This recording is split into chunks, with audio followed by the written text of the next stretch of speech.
हिवरखेड सोनाळा मार्गावरील कार्ला फाट्याजवळ मोटारसायकल आणि स्कूटरची समोरासमोर धडक झाली।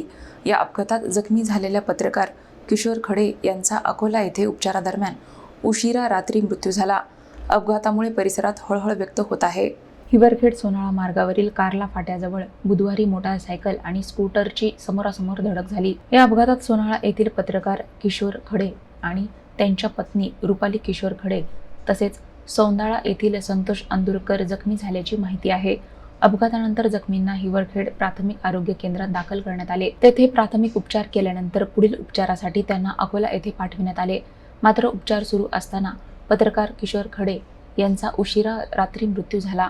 त्यांच्या निधनामुळे पत्रकारिता क्षेत्रासह सोनाळा परिसरात हळहळ व्यक्त होत आहे।